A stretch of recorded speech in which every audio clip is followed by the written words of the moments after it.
It's time for Lefties Losing It, and let's start with this bit of wisdom from the man who wants to be president. Yes, Tim Walz, the worst ever vice presidential candidate, wants to go one better and be the worst ever presidential candidate. Listen here as he argues that Democrats should have gone harder embracing DEI, wokeness, open borders. We let them define the issue on immigration. We let them define the issue on DEI, and we let them define what woke is. We got ourselves in this mess because we weren't bold enough to stand up and say, you damn right we're proud of these policies. We're going to put them in, and we're going to execute them.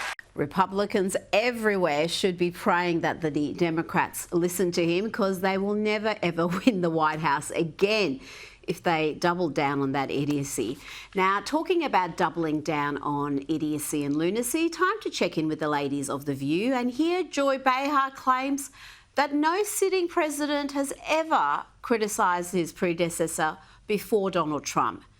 She actually said this. They also have a tendency to blame the Biden administration. Yeah. It's like, move on. That ship has sailed. I never remember in my lifetime a sitting president trashing a previous president. I've never heard that before. Your hero, Joe Biden, wanted to put his predecessor in prison, Joy. We don't have time for all the hours upon hours of footage of Joe Biden trashing Donald Trump. So here's just 20 seconds of him repeating a dangerous debunked lie about Donald Trump, and then saying we should lock him up.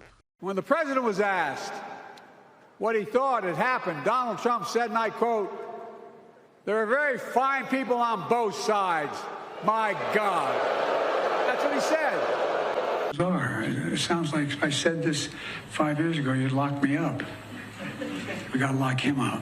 Now to a woman who would no doubt be a finalist in the Victim Olympics. Here is a woman living in the West choosing to subjugate herself behind a niqab, a dehumanising face covering, and then complaining about how hard it is to eat in public. I was struggling to eat in a veil at the beach, and this happened. Usually it's a struggle for me to eat outside anywhere, and sometimes I can always just pull up my veil like this, eat through here. But I actually found a better solution. This is my solution, guys. We actually have a tent. There is a window, so I can just put it down when I'm eating, have my bagel, turn around, and lift my veil and eat this way. Everything's covered, right, Nags? You can't see anything? You can't see anything, no. I can also turn around and eat. I just have to put this up. Can I have a bite? No. Can I be in there when you're eating? I don't want you in here when I'm eating. Bye. Hey, but isn't it so sad that you have to rely on a tent to eat? Yeah, it's sad, so make more female-only accessible places. Oh dear, it's like chopping off your legs and complaining about not being able to walk. You know what? There are a number of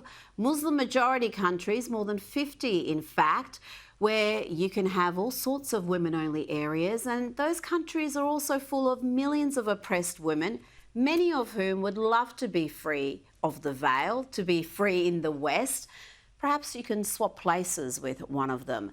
Now, let's hear from a couple of our celebrity friends. They are always so in touch with everyday folk, so insightful and not at all self-involved narcissists. Here is Cynthia Erivo bleating about preferred pronouns. Hers are they, them. She identifies as a plural. It isn't easy. None of it is.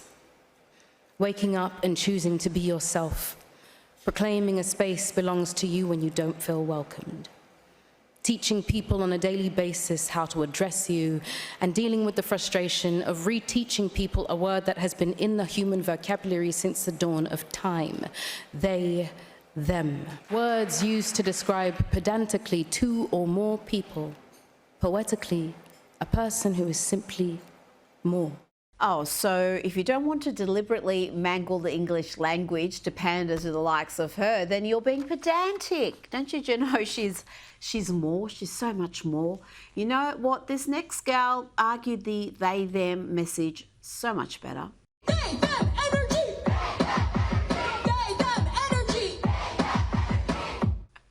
Oh, I love her. Never stops being funny. But let's go back to our insufferable celebrities. And here is Bob Geldof. It's been decades since he released anything that anyone wants to listen to. But here he is with another unhinged diatribe about Elon Musk. And here he says that he hopes to see teenagers mess with Elon's wealth. If I was 15 or 16, I promise you what I definitely do, just for the lols, I would organise a boycott of all things Musk. I would organise a boycott of Starlink, Tesla, Twitter, X. And I'd do it because I'd nothing to lose. But how amazing if you could mess with this guy's vast, inappropriate wealth. Now, we are seeing a lot of Elon Musk-inspired derangement from lefties. Watch these damaged people scream shame at a dude in a Tesla. I love you.